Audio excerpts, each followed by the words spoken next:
Karamihan sa atin akala natin ay planado na natin ang ating hinaharap.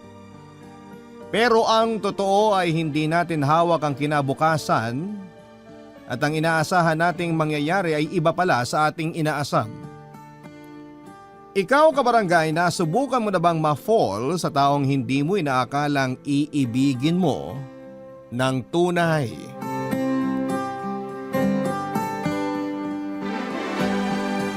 Dear Papa Dudut, Mayet po ang pangalan ko. Dati akong tindera sa palengke na ngayon ay may maayos-ayos ng buhay. Sa 33 years kong nabubuhay sa mundong ito ay never kong inakala na darating ang araw na sa Amerika ako titira. Dati-rati ay sa TV ko lang napapanood kung ano ang itsura ng lugar na yon, pero ngayon ay tinatamasa ko na ang tinatawag na American life.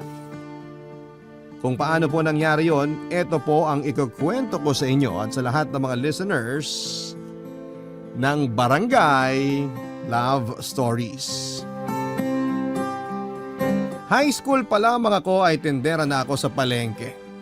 Palagi ko noong sinasamahan ng nanay ko sa pagtitinda bago at pagkatapos kong pumasok sa klase. Hindi kasi gaanong kaganda ang estado namin sa buhay at hindi po kami mayaman, Papa Dudut. Kaya ang allowance ko noon at pambayad sa mga kailangan namin sa school ay dapat na pinagtatrabahuhan ko. 6 kaming magkakapatid at ako ang bunso. May di-describe ko po ang sarili ko bilang madiskarte at palaban. Kailangan kong maging matapang sa buhay dahil yun na lamang po kasi ang maipagmamalaki ko. Mahirap man kami noon ay hindi ko hinahayaang api-apihin lamang kami ng mga taong mas nakakataas sa amin. Marami kasing tao na porket nakikita kang naghihirap, imbes na tulungang makaahon, ay mas lalo ka pang ipagtutulakan sa putik. Katulad na lamang ng kapitbahay naming si Aling Minda, Papa Dudut.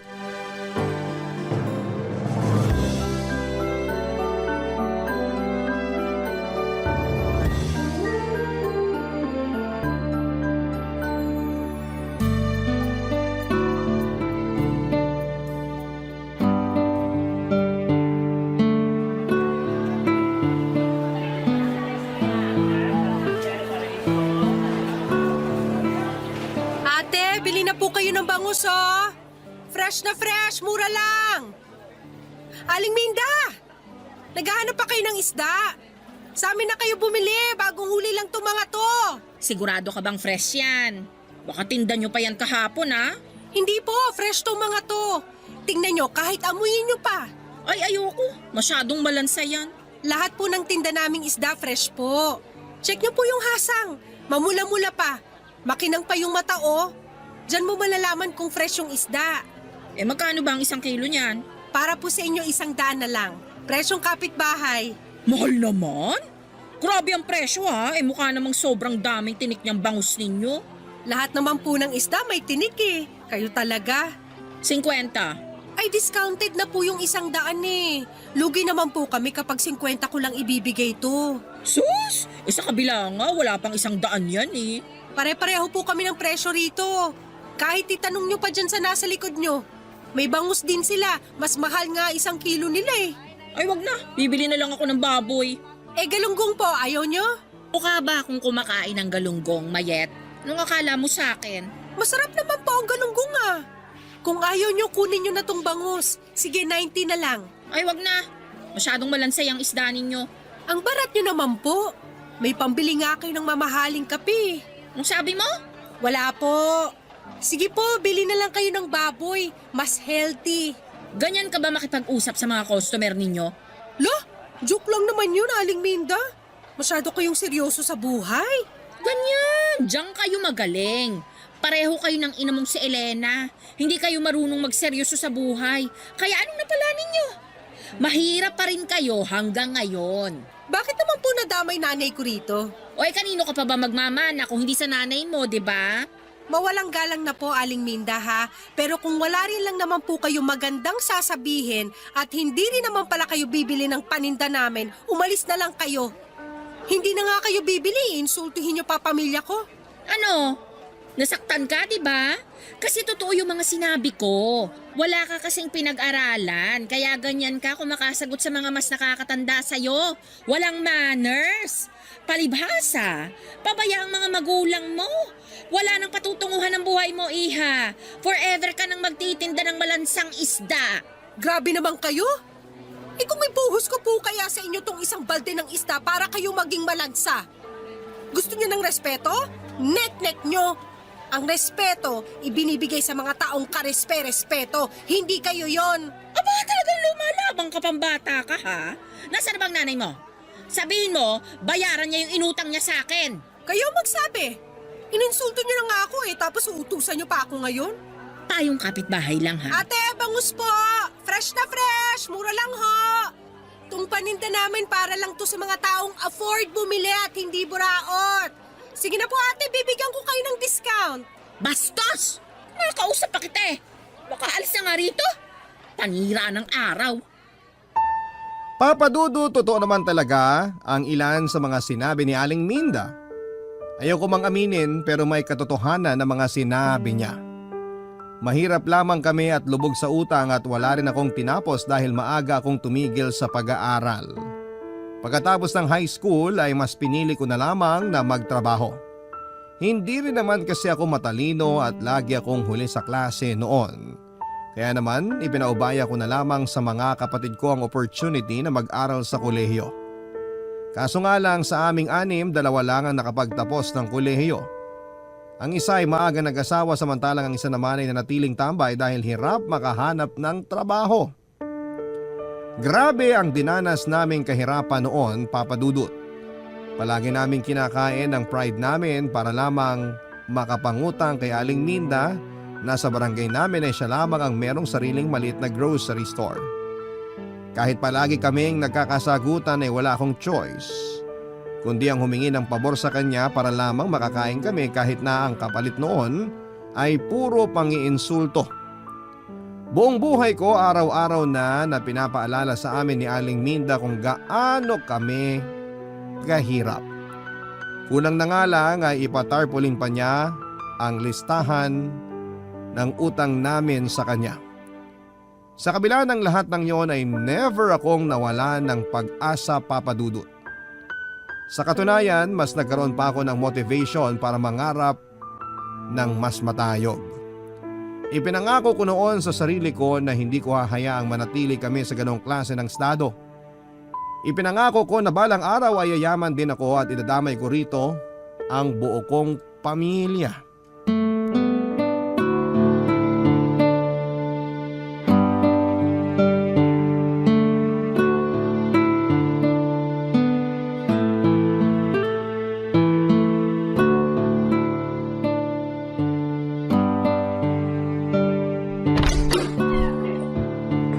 Oh, anak, kain na. Saan ka galing? Bakit ka ginabi? Dumalaw lang po kina Jenny, nakipagtsikahan. Di bale, halika na, kumain ka na. Ipinagtabi kita ng ulam. Sige lang po, katatapos lang namin ni Jenny kumain. Nay, di pa ba kayo sawa dyan? Sawa saan? Diyan, sa ulam nyo. Lagi na lang tayo kumakain ng sardinas. Mamaya tubuan na tayo ng kaliskis niyan. Ba't naman ako magsasawa sa sardinas? Grasya to. Dapat nga magpasalamat pa tayo kasi may kinakain tayong ulam. Pero hindi ba kayo nag-asam na kumain ng mas masarap na pagkain? Lechon, chicken barbecue, bulaloy, mga ganong klase ng ulam. Siyempre gusto ko rin namang makatikim ng mga binanggit mo. Kaso nga lang, wala naman tayong pambili ng ganyang kamahal na pagkain eh. Kung sawa ka na sa sardinas, pwede naman tayong magluto ng instant noodles bukas. Tapos sa susunod na araw, pwede nang pitasin yung mga talong ni Minda sa bakuran nila. Humingi na lang tayo sa kanya. Total, marami naman yun. Minda na naman, lagi nga tayong pinapahiya ng babaeng yun. Tiisin mo na lang. Siya lang din naman yung pwede nating mahinga ng tulong eh. Tumutulong nga pero lagi naman niya tayong inaalipusta. Hayaan mo na lang. Ang mahalaga, may nakakain tayo. Ay, kailan kaya tayo makakaranas ng magandang buhay? Pasensya ka na anak, nakahirapan lang din ang maipapamana namin sa inyong magkakapatid. Wala eh, Hindi tayo pinalad eh. Kahit araw-arawin nating magtrabaho, isang kahig, isang tuka pa rin tayo hanggang ngayon. Ang sarap siguro magkaroon ng magandang bahay, no? Yung kahit ref man lang mayroon tayo para kahit papano makainom tayo ng malamig na tubig. Wala naman tayong ibang magagawa kundi manalangin na lang na sana maibigay din sa atin ang buhay na hinahangad natin. Basta promise ko sa inyo, yayaman tayo. Gagawin ko ang lahat para makaahon tayo sa hirap. Paano mo naman gagawin yon?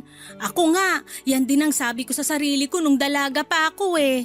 Basta, kahit gaano pa yung kahirap, gagawin ko para lang makaangat tayo. Kahit pumatol pa ako sa AFAM. Huwag ka munang mag-asawa, anak. Mahirap magkapamilya kung wala ka namang pera. Siyempre, Nay, hindi ko naman tututuhanin yun. Ayoko rin namang gumamit ng tao para lang yumaman, no? Lalaban tayo ng patas para hindi tayo makarma. Tama yan. Basta patutunayan ko sa Aling Minda na yan na mali yung sinasabi niyang walang patutunguhan ng buhay ko. Balang araw, ipapamukha ko sa kanya ang mararating ko. Kapag ako talaga yumaman, magpapatayo ako ng malaking bahay sa harap nila para araw-araw niyang maaalala kung paano niya tayo maltratuhin. Paano ibibigay sa'yo ng Diyos ang kahilingan mo kung ganyan ang nasa utak mo? Mayet, mangarap ka para sa sarili mo, hindi yung nangangarap ka lang para makabawi sa mga tao. Nakakainis kasi yung kapitbahay nating yun. Lagi na lang ipinapamukha sa atin kung gaano tayo kahirap. Eh, totoo naman kasi eh. Nay naman! Saka na lang tayo magmalaki kapag meron na tayong may pagmamalaki. Sa ngayon, magtiis muna tayo dito sa sardinas. Papadudot, biro lang naman ang sinabi ko kay nanay na kakapit ako sa AFAM o foreigner para lamang yumaman. Isa pa ay malabong mangyari yon dahil moreno ang tipo ko sa mga lalaki. Kailanman ay hindi ako nangarap na makapag-asawa ng Amerikano dahil gusto ko pa rin magkaroon ng asawang Pinoy. Yun nga lang, kahit 30 anyos na ako noon, ay wala pa rin akong planong magkapamilya. Alam ko kasi kung gaano kahirap ang bumuo ng pamilya dahil nakita ko na ito sa mga kapatid ko na hanggang noon ay hikahos pa rin dahil maagang nagsipag-asawa tapos anak pa ng anak. Ito ang dahilan kung bakit ako hiniwalayan ng dati kong boyfriend. Gusto na niya noong magpakasal at magkaroon ng anak pero hindi ako pumayag. Hindi pa ako ready noon, Papadudot, dahil hindi ko pa nakakamit ang pangarap kong yumaman. Hindi naman ako mapapakain ng pagmamahalang, kaya ang ending ay naghiwalay kaming dalawa. Papadudot, noon ko lang napatunayan na kahit planuhin pa natin ang future natin, kung hindi ito para sa atin ay hindi natin ito makukuha. Dumating ang araw na lahat ng mga sinabi ko sa sarili ko ay kinain ko din pala. Isang AFAM ang biglang dumating sa buhay ko. Barangay Love Stories. Barangay Love Stories. 3 years ago ay nagbakasyon sa lugar namin ang kababata at kaibigan kong si Rick, Papadudut. Nakatira na siya ngayon sa California at isa ng American citizen kasama ang buo nitong pamilya. Dati kong classmate sa high school si Rick, Papadudut, at isa siya sa mga naging manliligaw ko. Kaso nga lang ay hindi ko siya nagustuhan dahil hindi tugma ang personality naming dalawa. Sa kabila nito ay naging matalik na magkaibigan pa rin naman kaming dalawa at pagkatapos naming makagraduate ay nag-migrate na sila sa California at doon na nagstay for good. Noong muli silang bumisita sa Pilipinas ay dinala ni Rick ang kaibigan niyang Amerikano na si Johnson. Hindi ko noon inakala na si Johnson na pala ang magpapabago sa buhay ko, Papadudut. Una ko siyang nakilala noong maimbita ako sa party nila Rick sa kanilang bahay. Dahil pareho kaming wala pang asawa ay kaming dalawa ni Johnson ang naging tampulan ng tukso. Sinakyan ko lamang ang trip nila, Papadudut. Ang hindi ko alam noong mga oras na yon ay totoo na pala ang mga biruan nila. Totoo na pala na si Johnson ay nagustuhan ang isang katulad ko.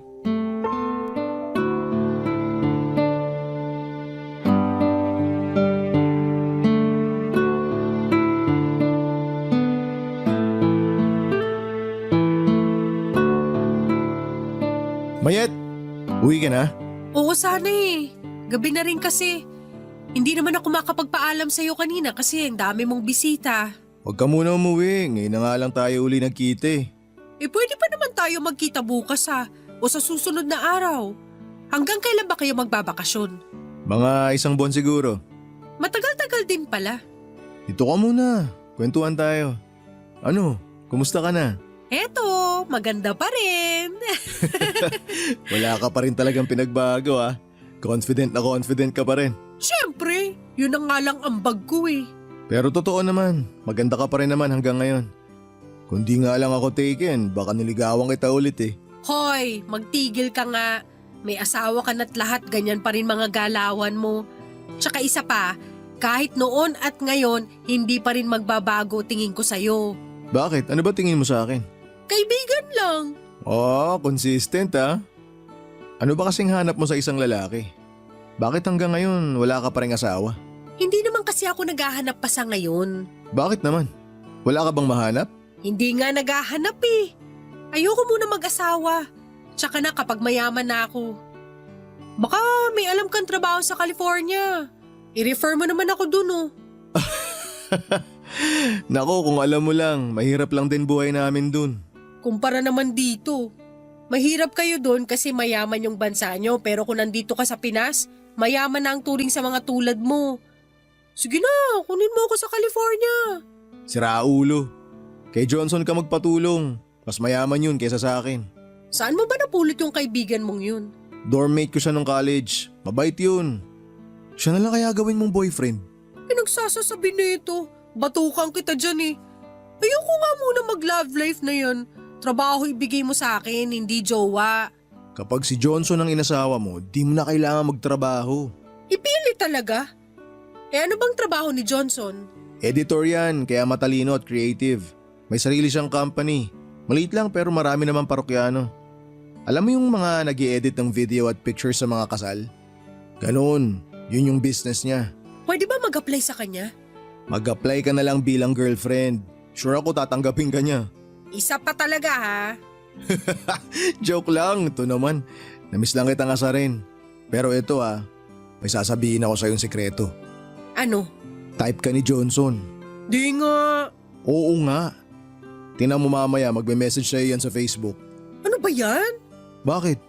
Di mo ba siya type? Ayoko sa foreigner. Gusto ko purong Pinoy pa rin. Siyempre, makabayan tayo. Try mo lang. Mabait na tao yan si Johnson. Only child yan kaya pinalaki na maayos na mga magulang niya. Ewan ko sa'yo, Rick. Sige na, uuwi na ako. Bukas na lang tayo magkita. May lakad kami bukas, ipapasyal namin si Johnson. Sama ka? Sige, basta libre mo. Oh sure, walang problema. Ako bahala. Mas matanda ng 7 years si Johnson kesa sa akin, Papa Dudut. Matangkad siya, medyo malaki ang katawan at halatang may kaya dahil hindi sanay sa hirap ng buhay sa Pilipinas. Sa kabila nito ay totoo ngang mabait siya, pusong mamun siya pagdating sa mga hayop at mga matatanda. Hindi rin siya madamot kahit na halos buong barangay na namin ang nagpapalibre sa kanya.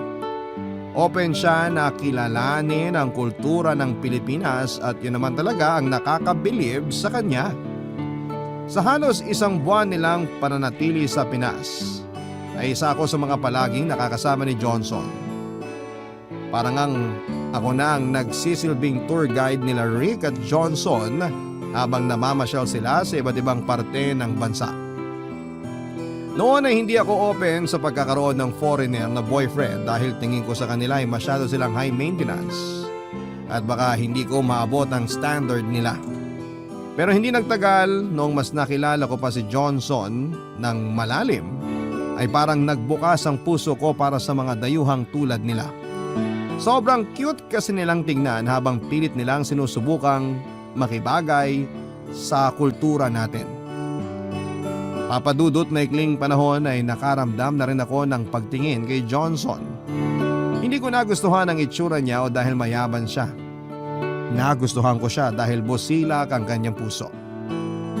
Masyado siyang caring at gentleman at eto ang dahilan kung bakit niya nabihag ang damdamin ko.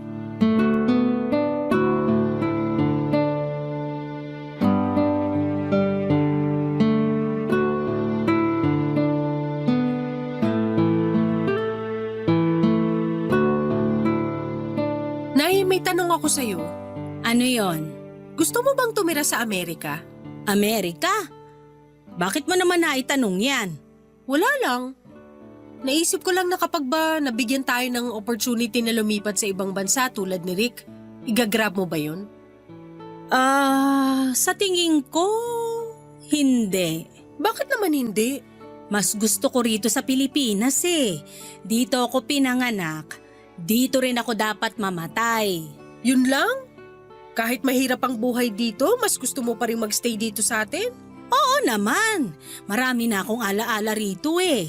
Dito na ako nakabuo ng pamilya, ng kaibigan at kung ano-ano pa. Sus! Takot lang kayo mag-English eh, kaya ayaw nyo. Isa pa yon. Pero sayang din yung opportunity kapag hindi kayo pumayag na tumira sa ibang bansa eh. Ang tanong, may opportunity ba? Paano kung meron? Meron? Paano nangyari yon? Nag-apply ka ba ng trabaho sa Amerika? Ay naku anak, congrats! Hindi po. Paano naman ako makakakuha ng trabaho sa Amerika eh wala nga akong tinapos? Ano yung opportunity na sinasabi mo? Si Johnson kasi, yung kaibigan ni Rick, naniligaw sa akin. Talaga? Ay naks naman anak, may nagtagusto rin sa'yo sa wakas! Nay naman eh. O tapos ano, sasagutin mo ba siya? Sa tingin niyo po, Ay bakit ako ang tinatanong mo? Dapat ikaw ang nakakaalam niyan. kung ako lang din naman ang tatanungin, parang gusto ko na siyang sagutin. Oh, ganun naman pala eh. Ay, teka nga lang. Sasagutin mo ba siya dahil gusto mong makapunta sa Amerika? O sasagutin mo siya kasi mahal mo siya? Magkaibang bagay yon, anak. Yun na nga po ang problema eh. Medyo naguguluhan pa yung feelings ko. Alam mo kung ano ang dapat na gawin mo? Ano po? Huwag mong madaliin yang puso mo. Kung hindi ka pa sure, huwag ka munang magdesisyon. Kung ang rason mo lang para makaalis ka sa bansang to, wag. Maniwala ka sa akin, hindi ka magiging masaya kapag ganun ang nangyari. May gusto na rin naman ako kay Johnson eh. Pero yun nga, hindi ka pa sigurado sa nararamdaman mo. Ano pong gagawin ko ngayon? Kung sa tingin mo gusto mo talaga si Johnson, di kilalanin mo siya ng mas mabuti. Kapag nagawa mo yon, saka ka magdesisyon para wala kang pagsisisihan sa huli. Sige po, Nay. Susundin ko po yung mga sinabi nyo. Pagkabalik nila Johnson sa Amerika ay nagpatuloy pa rin ang communication naming dalawa sa pamamagitan ng social media. Tumagal ang pagkakaibigan namin hanggang sa tuluyan na nga pong nahulog ang loob ko sa kanya, Papa Dudut. Alam kong totoo na ang nararamdaman ko noon dahil marinig ko pa lamang ang pangalan ni Johnson ay napapangiti na ako. Para bang siyang nagbigay kulay sa buhay ko. Siya ang araw-araw na nagbibigay ng inspirasyon sa akin. Kaya naman makalipas ang mahabang panahon ay sinagot ko rin ang panliligaw niya. Simula noong maging kami ni Johnson ay pinakita niya ang pagmamahal niya sa akin sa pamamagitan ng pagbibigay ng mga regalo. Halos buwan-buwan kung magpadala siya noon. Mapabulaklak man yan, mga damit, alahas. Hindi nito nakakaligtaang pasayahin ako sa araw-araw sa pamamagitan ng pagbibigay ng mga material na bagay. After a year, simula nung sagutin ko siya ay muling nagbakasyon si Johnson sa Pilipinas para i-celebrate namin ang anniversary naming dalawa. Nagulat na lamang ako noong bigla siyang nag-propose sa akin. Tinanggap ko ang alok niyang pagpapakasal, Papa Dudut. Akala ko noon ay sasaya na ang buhay ko sa bagong love life na natanggap ko.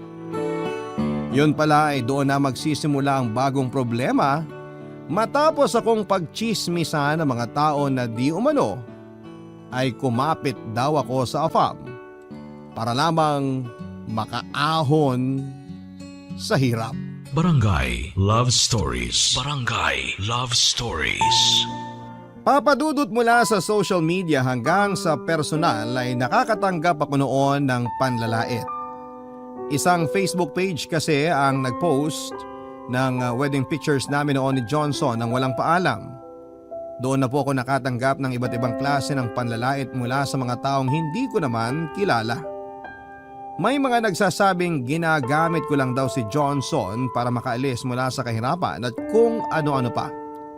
Marami rin ang pinagtatawanan ng itsura ni Johnson dahil imposible raw na magkagusto ako sa tulad niya na bukod sa malaki na nga ang katawan ay hindi rin kagwapuhan.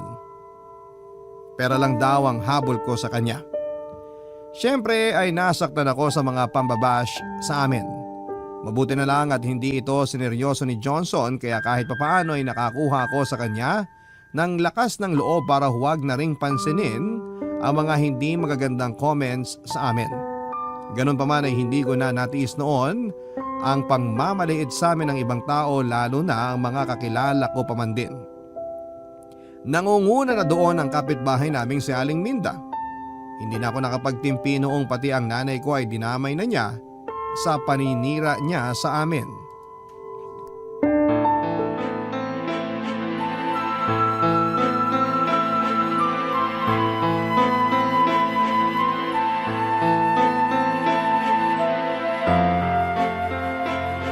Aling Minda, mag-usap nga tayo.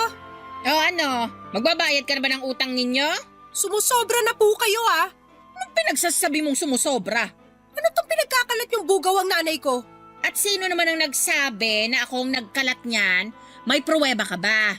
Hindi na kailangan ng pruweba kasi kayo lang naman ang number 1 na hater ng pamilya namin. Ano ba nagawa namin sa'yo ha? Bakit ganito ka nalang manira sa pamilya ko? Inggit ka ba sa amin? Bakit naman ako maiinggit sa'yo? Ang kapal na mukha mo Yun nga rin ang pinagtataka ko eh. Bakit inggit na inggit kayo sa amin, gayong kayo naman tong mas mayaman, mas malaki ang bahay, mas maganda ang buhay? Bakit ba hindi mo kami magawang tantanan? Hoy, Mayet! Ano bang akala mo sa sarili mo? Wala akong pakialam sa buhay ninyo. Bakit ko kayo sisiraan? Anong mapapala ko dyan? Tsaka isa pa, totoo naman na bugaw yang si Elena? Hindi ba nga, ibinugaw ka niya sa kano na asawa mo na ngayon? Saan mo naman napulot yung fake news na yan? Kung makaimbento kayo ng kwento, daig nyo pa ang scriptwriter? Hindi ako ibinugaw para lang sa kaalaman nyo.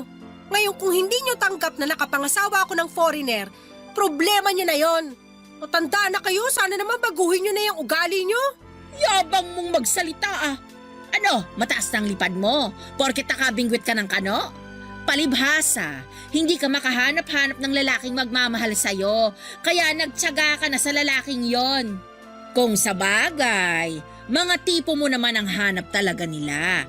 Yung mga exotic, mga mukhang unggoy. Grabe!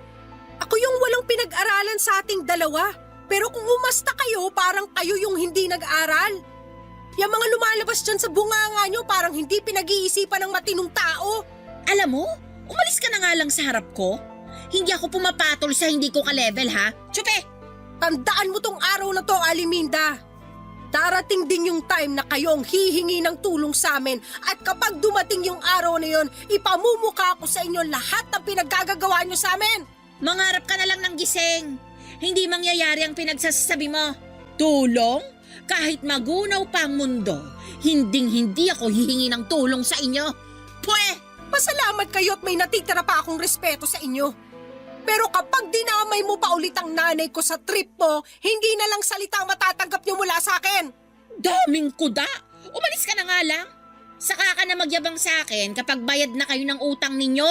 Mga walang utang na loob. Babayaran namin lahat ng naitulong niyo sa amin, huwag po kayo mag-alala. Aba dapat lang. Huthutan mo yung asawa mo para makabayad kayo sa utang ninyo. Mga peste kayo. Che! Mas peste ka! Uy, anak! Bakit ka nakikipag-away dito? Yan kasing magaling nating kapitbahay kung ano-anong pinagsasasabi. Hoy Elena, pagsabihan mo yung anak mo ha. Walang modo. At ako pa talaga... Maya, tama na. Halika na, umuwi na lang muna tayo sa bahay. Nakakainis! Sarap pa nabunot ng tao! Hayaan mo na lang siya. Halika na. Sa huli ay hinayaan ko na lamang si Aling Minda at ang iba pang tao na wala nang ibang ginawa kundi ang manira ng kapwa. Ang mahalaga ay masaya na ako sa buhay ko noon at dahil ito kay Johnson. Matapos naming magpakasal ay sinimulan na ang ilakad ng asawa ko ang mga papeles ko para makalipat na sa California. Plano na kasi niya na kunin ako doon para doon na manirahan at bumuo ng pamilya. Mahigit 1 taon din ang hinintay ko papadudot bago kami muling nagkasama ni Johnson sa California. Tandang-tanda ko pa ang kabang nararamdaman ko noong ma-interview ako para lamang makakuha ng visa. Doon ko lang napagtanto na sobrang hirap din pala ang lumabas mula sa bansa. Sa kabila ng lahat ng sakripisyo namin ay tuluyan na akong nakaalis ng Pilipinas at tumira sa ibang bansa kasama si Johnson. Sobrang excitement ko noon na magkaroon ng bagong buhay. Yun nga lang, akala ko noon ay tatanggapin ako ng buong buo sa bansang nilipatan ko. Pero doon ako nagkamali, Papa Dudut. Hindi hospitable ang mga kapwa ko Pinoy sa California. Sa katunayan, sila pa ang nangunguna noon sa pangmamata sa akin. Siguro'y nasa dugo na talaga ng mga Pinoy ang maghilahan paibaba. Nakakalungkot lang. Dahil kung sino pa ang kababayan natin na dapat ay kakampi natin, ay sila pa ang tatayong kontrabida sa buhay na gusto nating maasam.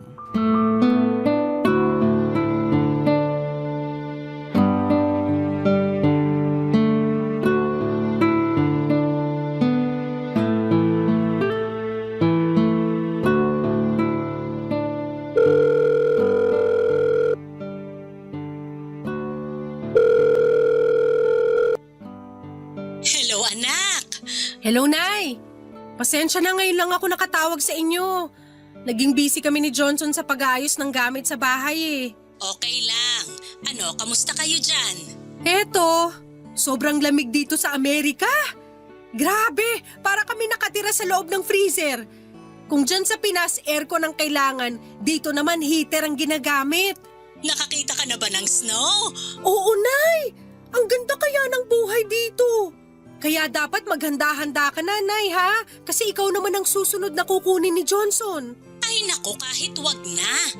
Di ba sabi ko naman sa'yo na kahit mahirap ang buhay dito sa Pilipinas, mas pipiliin ko pa rin tumira rito? Gusto ko lang naman maranasan nyo rin ang nararanasan ko ngayon. Masaya ako rito. Basta ang mahalaga, mabuti ang kalagayan mo dyan. Maayos naman po ako rito.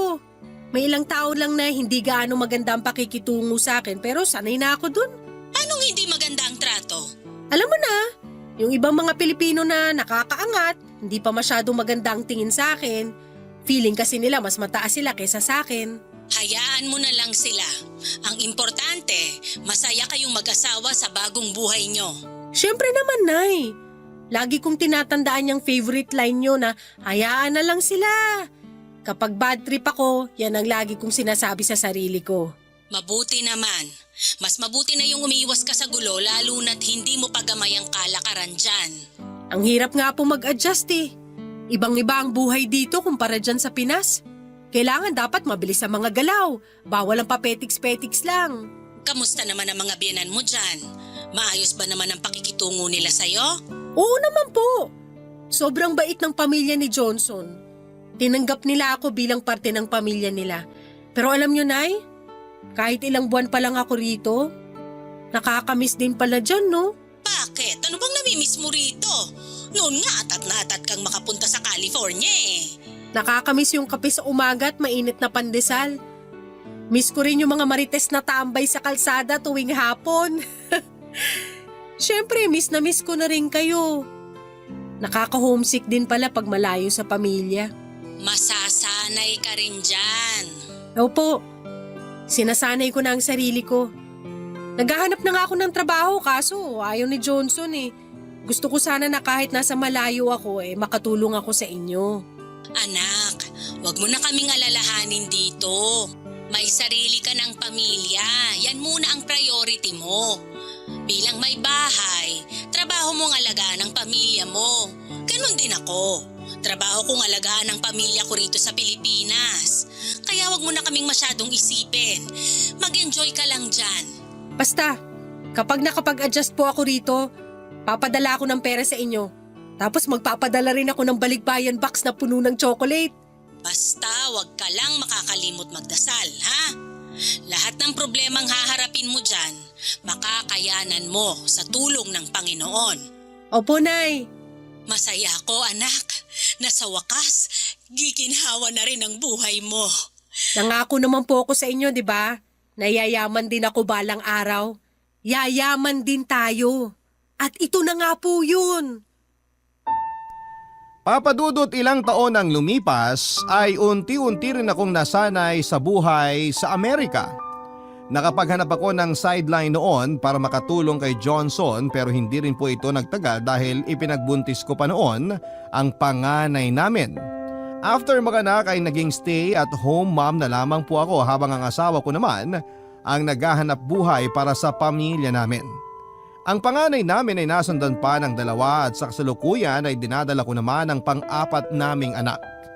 Masaya ako na agad na ibinigay sa amin ng Diyos ang buhay na matagal ko nang ipinagdarasal. Unti-unti ay natulungan ko si nanay sa Pilipinas na makaahon. Ipinaayos ko ang bahay namin at ngayon ay mas malaki na ito kesa sa bahay nila Aling Minda. Nakapagbigay din ako ng puhunan sa mga kapatid ko para makapagsimula ulit sila sa buhay. Ang balita ko ay patuloy pa rin sa dati niyang gawi si Aling Minda pero wala na kaming pakialam sa kanya. Bayad na kami sa mga utang namin kaya kahit anuman ang sabihin at ipagkalat niya ay hindi na kami naaapektuhan. Papadudot this year ay nakatakda ng lumipad si nanay papunta ng California. Matagal-tagal din bago namin siya napapayag na sumakay ng eroplano. Mabuti na lang at sa huli ay nagbago din ang isip nito dahil sa kagustuhan niyang makita ang mga apo niya. Papadudot, masarap ang mangarap pero mas masarap kapag tinatamasa mo na ang mga pangarap na ito. Sa tulong ng pamilya, determinasyon at tiwala sa Panginoon, ang mga pangarap ko sa buhay ay nakamit ko rin sa wakas. Ito po ang kwento ko, Papa Dudut. Sana po ay nagustuhan ng inyong mga tagapakinig. Maraming salamat po. Ang inyong forever kapuso at kabarangay, Mayat. Nagustuhan ng iyong napakinggan? Ituloy yan via live stream sa www.gmanetwork.com/radio. Barangay LS 97.1